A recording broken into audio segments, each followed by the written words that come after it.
On cherche souvent des moyens de se sentir plus sûr de soi, peut-être de retrouver un peu plus d'étincelles au quotidien. Et si une partie de la réponse, elle se trouvait pas dans une formule magique, mais dans quelque chose d'aussi simple finalement que l'aventure. C'est un peu la piste qu'on va explorer ensemble aujourd'hui. Alors pour ça, on va s'appuyer sur un dossier assez riche. D'abord un article de fond qui analyse un peu la science derrière tout ça, les bienfaits de l'aventure. Et puis aussi toute une bibliothèque assez inspirante, je trouve. Il y a la philo avec Charles Pépin et sa confiance en soi. Il y a du roman initiatique comme Les dieux voyagent toujours incognito de Laurent Gounel. Sans oublier les récits d'exploration, ceux de Sarah Marquis, Mike Horn ou Sylvain Tesson, très fort. Et puis, plus pratique, un bid sur la micro-aventure par le collectif Chiloé. L'idée ici, c'est vraiment d'aller au-delà des clichés. Vous voyez, l'aventure, c'est pas forcément l'Himalaya ou la jungle. Qu'est-ce que c'est, au fond ? Pourquoi c'est si bon de bousculer un peu nos habitudes ? Quels sont les ressorts psychologiques et même la chimie du cerveau qui joue là-dedans ? Et surtout, la question clé, comment on peut intégrer ça, cette dose d'aventure, dans nos vies ? Nos vies bien remplies, sans forcément tout plaquer. Est-ce qu'on peut vraiment hacker notre bien-être avec des petites expériences simples à portée de main ? C'est ça qu'on va essayer de décrypter. Alors, commençons par le début. L'aventure, ça veut dire quoi au juste ? Oui, c'est essentiel de commencer par là. Parce que c'est vrai, notre imaginaire est souvent un peu limité par les films, les exploits extrêmes. En réalité, si on regarde les travaux sur le sujet, l'aventure, ça peut se définir de façon beaucoup plus large. C'est toute expérience qui apporte de la nouveauté et qui comporte une part de défi ou d'incertitude. L'élément vraiment crucial, c'est cette sortie de la routine. Voilà. Cette confrontation à l'inconnu, même si c'est modeste. Et ce qui est passionnant là-dedans, c'est le potentiel de croissance personnelle qui s'y cache. Apprendre à naviguer un après-midi, tenter une voie d'escalade facile pour la première fois, ou même, tout simplement, explorer un quartier qu'on ne connaît pas dans sa propre ville. Mais tout ça, ça peut être une aventure. D'accord. Donc on élargit vraiment le cadre là. Ok.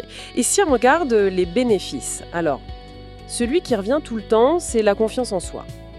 Intuitivement, on sent bien que surmonter une difficulté, ça nous rend plus forts. Mais comment ça marche exactement ? Est-ce que, je sais pas, réussir à monter une tente sous la pluie, ça peut vraiment changer la perception qu'on a de soi au bureau, par exemple ? Ah mais c'est une excellente question. Et la réponse, oui, c'est très probable. Le mécanisme clé ici, c'est ce que les psychologues appellent l'auto-efficacité, ou le sentiment d'efficacité personnelle. L'auto-efficacité. Mon objectif, c'est un peu comme un muscle mental, si vous voulez. Chaque fois qu'on se fixe un défi, même petit, suivre un sentier inconnu avec une carte, et qu'on réussit, on renforce ce muscle. On envoie un message très clair à notre cerveau. Ok, je suis capable de gérer l'inconnu. Je peux trouver des solutions, je peux persévérer. D'accord, c'est une preuve concrète en fait. Exactement. Et il y a des recherches solides, notamment ce qu'on appelle des méta-analyses, qui compilent plein d'études. Sur les programmes d'éducation en plein air, par exemple, elles confirment que ces expériences, elles augmentent vraiment ce sentiment d'auto-efficacité.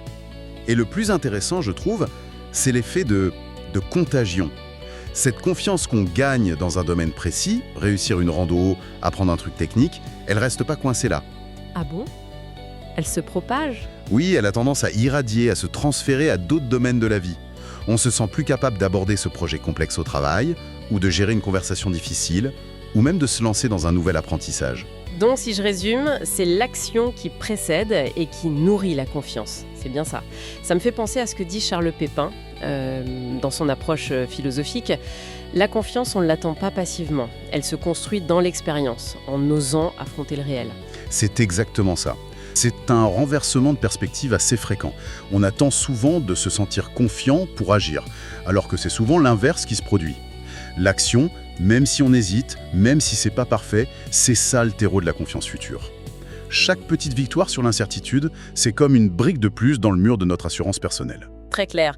Et l'autre grand bénéfice qu'on évoque souvent, c'est l'impact sur la joie de vivre, le bien-être mental en général. Comment une simple sortie en forêt ou apprendre un nouveau geste sportif, ça peut influencer notre humeur de façon durable ? Ouais. Les sources parlent de bénéfices vraiment significatifs pour la santé mentale, surtout avec les aventures en extérieur. Qu'est-ce qui se passe dans notre tête, dans notre corps? Alors là, il y a plusieurs facteurs qui jouent pour cet effet coup de boost au moral. D'abord, sur le plan neurochimique. La nouveauté, le défi, ça stimule la libération de certains neurotransmetteurs, notamment la dopamine. Ah, la fameuse dopamine? Voilà, le circuit de la récompense qui s'active. Notre cerveau nous dit « bravo homme ». Tu as exploré, tu as appris, tu as réussi. Ça donne une sensation de plaisir, de motivation, de vitalité. Ensuite, il y a un effet très puissant sur la réduction du stress. L'effort physique modéré, oui, mais surtout la concentration que demande une activité d'aventure. Que ce soit lire une carte, pagailler ou juste observer un environnement nouveau. Ça nous ancre très fort dans le moment présent. C'est une forme de pleine conscience en action, en fait. Ça coupe court aux ruminations, aux pensées qui tournent en boucle. Ça stoppe le petit vélo dans la tête. C'est ça. Et puis, il y a un autre mécanisme fascinant qu'on étudie de plus en plus.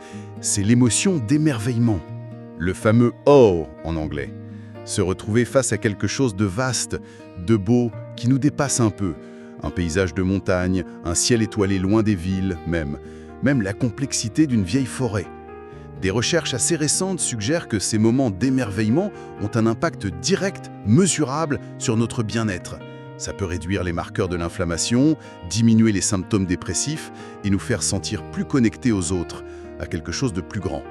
C'est incroyable cette idée que l'émerveillement puisse avoir un effet quasi-thérapeutique. Et le simple fait d'être dehors, alors dans la nature, ça joue aussi.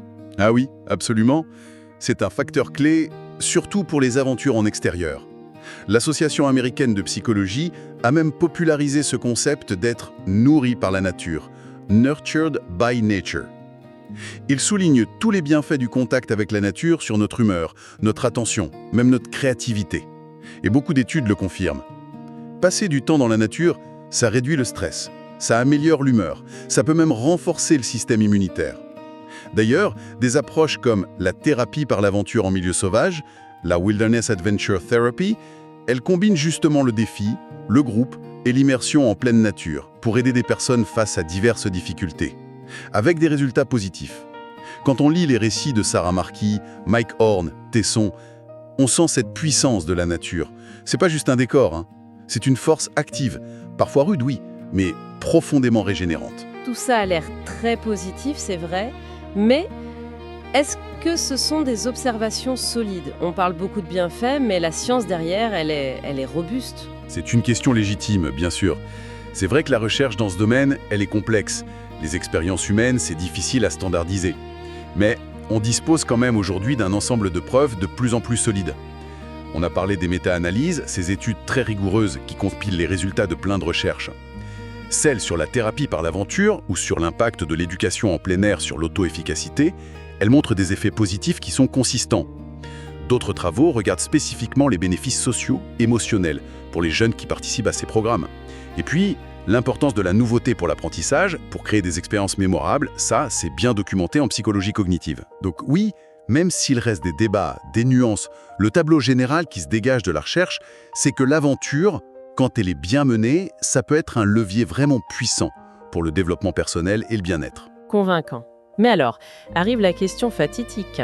Comment on fait, nous, dans nos vies souvent, bien remplies, loin des grands espaces sauvages, comment on intègre cette dose d'aventure sans forcément poser 3 semaines de congé ou investir une fortune en matériel? C'est là qu'intervient cette idée de micro-aventure, c'est ça? Le guide Chiloé en parle beaucoup. Tout à fait. La micro-aventure, c'est un peu l'art de trouver l'extraordinaire dans l'ordinaire, quoi. Le dépaysement au coin de la rue. C'est rendre l'aventure accessible, là, maintenant. D'ailleurs, l'article sur lequel on s'appuie donne des exemples très concrets qui illustrent bien cette philosophie. Oui, prenons le premier, la promenade mystère. L'idée est toute simple. On choisit une rue qu'on ne connaît pas dans son quartier et hop, on la suit jusqu'au bout. En étant juste attentif. Qu'est-ce qui fait que ça marche, ce truc si simple? L'efficacité de la promenade mystère, ça tient surtout à l'injection d'une dose de nouveauté et d'imprévu dans le quotidien. Notre cerveau, il est curieux de nature, il aime explorer. Forcer cette petite sortie de route habituelle, ça active les circuits de la récompense liés à la découverte. C'est simple, c'est gratuit et ça brise la monotonie.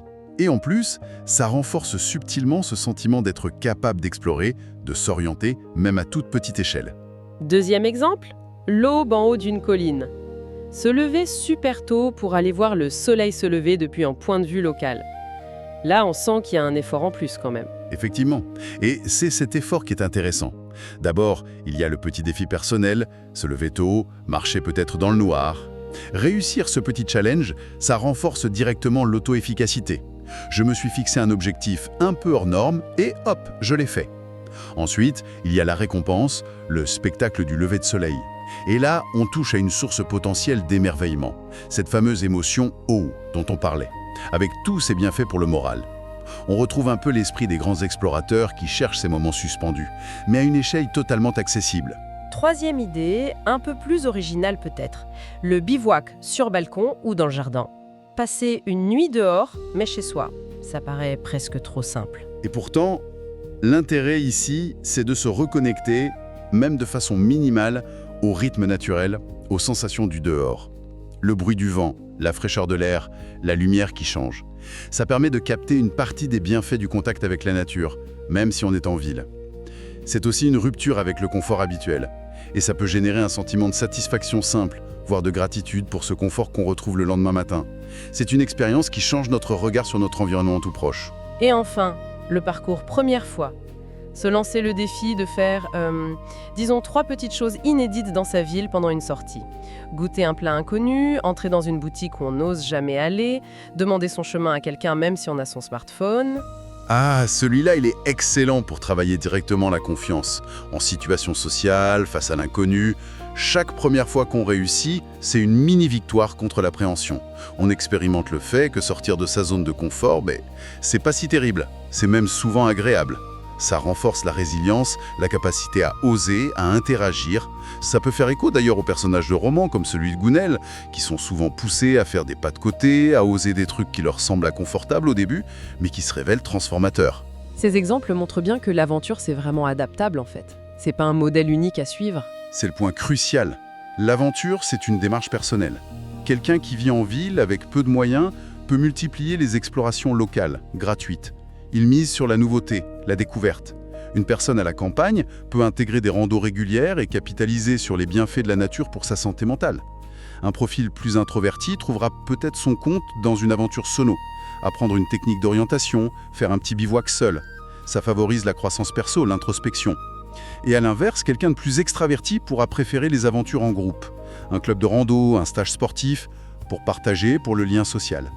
L'important, et ça les recherches sur les programmes structurés le montrent bien, c'est souvent de se fixer un cadre, un objectif, même simple, pour transformer une simple activité en une vraie expérience de développement. C'est une perspective très encourageante parce que ça rend l'aventure démocratique finalement. Mais soyons honnêtes, est-ce qu'il y a des bémols, des risques, des points auxquels il faut faire attention ? Tout peut pas être rose, j'imagine. Non, vous avez raison, il faut rester nuancé. D'abord, les bénéfices ne sont pas automatiques. Certaines études montrent des résultats plus mitigés. Il y a même quelques controverses scientifiques sur la force réelle de certains effets ou sur la meilleure façon de les mesurer. Ensuite, une aventure qui est mal calibrée ou mal préparée, elle peut être contre-productive. Si le défi est beaucoup trop grand, s'il nous plonge dans une anxiété qu'on ne peut pas gérer, la fameuse zone de panique au lieu de la zone de défi, eh bien l'effet peut être négatif sur la confiance. Oui, ça peut faire l'effet inverse. Exactement. Il faut aussi être conscient des facteurs qui modulent l'expérience d'aventure. Notre personnalité, notre état d'esprit ce jour-là, notre préparation physique, mentale, le soutien social qu'on a, tout ça, ça influence le résultat. Et puis, bien sûr, il y a la question des inégalités d'accès. Pour certaines formes d'aventure, surtout celles qui demandent de voyager ou du matériel spécifique, le coût, la situation géographique, des limitations de mobilité, ça peut être de vrais freins. C'est d'ailleurs un sujet qui est exploré dans des livres comme The Adventure Gap, qui s'intéresse justement à cette disparité d'accès aux activités de plein air. D'accord. Mais alors, face à ces nuances, comment on fait pour mettre toutes les chances de son côté, surtout quand on débute ? Quelques principes simples peuvent guider les premiers pas. Premièrement, commencer petit et progresser graduellement. Pas besoin de viser l'Everest demain, Une petite rando avant une plus longue, un plat inconnu avant un voyage culinaire, c'est la base de l'apprentissage par l'expérience. Deuxièmement, prendre un petit temps après l'aventure pour réfléchir. Qu'est-ce que j'ai ressenti? Qu'est-ce que j'ai appris sur moi? Qu'est-ce qui a bien marché, moins bien? Ce petit débriefing personnel, même rapide, ça aide à ancrer les apprentissages. Les recherches montrent que c'est un facteur clé de l'efficacité. Troisièmement, viser une certaine régularité. Une micro-aventure par semaine ou toutes les 2 semaines, c'est mieux qu'une grande expédition tous les 5 ans pour cultiver durablement cet état d'esprit. La constance, ça forge le caractère. Et enfin, et c'est important, créer un cadre sécurisant. Choisir des défis qui nous sortent de notre zone de confort, oui, mais pas au point de nous mettre réellement en danger physiquement ou psychologiquement. Il faut trouver le juste équilibre, cette zone de défi optimale où l'on apprend et on grandit. Ok, si on essaie de synthétiser un peu tout ça, qu'est-ce qu'on retient au final de cette exploration de l'aventure ? L'aventure, même sous sa forme micro, ça apparaît comme un levier étonnamment puissant et dont les effets sont de mieux en mieux compris par la science.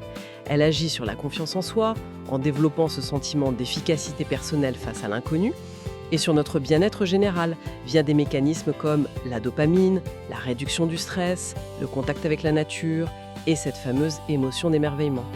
Et tout ça, c'est pas juste une intuition, quoi. C'est appuyé par de plus en plus de recherches, des études spécifiques, des méta-analyses. Absolument. Et le message le plus important, peut-être, c'est son accessibilité. Il n'est pas nécessaire d'être un athlète de l'extrême ou d'avoir un compte en banque illimité. La micro-aventure met ses bénéfices à la portée de presque tout le monde, dans son quotidien. Finalement, ça rejoint l'essence de beaucoup des sources inspirantes qu'on a évoquées, non ? L'invitation à agir malgré l'incertitude chez Pépin Augounel, la démonstration par l'exemple de la force qu'on tire de la confrontation à la nature et au dépassement de soi chez Marquis, Ornou-Tesson. Et puis l'éloge de la simplicité, de l'action locale, de la curiosité du quotidien chez Chiloé. L'aventure est là en fait, tout autour de nous, si on choisit de la voir. Alors pour celles et ceux qui ont suivi notre discussion et qui auraient envie de passer à l'action, pourquoi pas se lancer un petit défi cette semaine, choisir une de ces micro-aventures, peut-être cette fameuse promenade mystère en rentrant du travail un soir, ou tenter le bivouac sur balcon ce week-end s'il fait beau pour regarder les étoiles, ou encore se concocter un petit parcours première fois dimanche après-midi, histoire de bousculer gentiment ses habitudes. C'est l'occasion de tester par soi-même. Et pour approfondir la réflexion sur les enjeux d'accès, le livre The Adventure Gap reste une lecture pertinente, c'est vrai. Et pour conclure, peut-être une pensée à emporter. Au-delà des bénéfices évidents pour notre propre équilibre, notre confiance, imaginons un instant l'impact collectif si on adoptait tous un peu plus cet état d'esprit de micro-aventure. Comment ça pouvait transformer notre regard sur notre environnement immédiat, nos quartiers, nos villes ? Est-ce que redécouvrir ensemble nos propres rues, nos parcs locaux, nos collines voisines, est-ce que ça ne pourrait pas aussi être un moyen de retisser du lien, de renforcer un sentiment d'appartenance, une curiosité partagée pour le monde juste à notre porte ? C'est une invitation à voir l'aventure pas seulement comme un outil de développement personnel, mais peut-être aussi comme une modeste contribution à une reconnexion plus large, à nous-mêmes, aux autres et à ce qui nous entoure.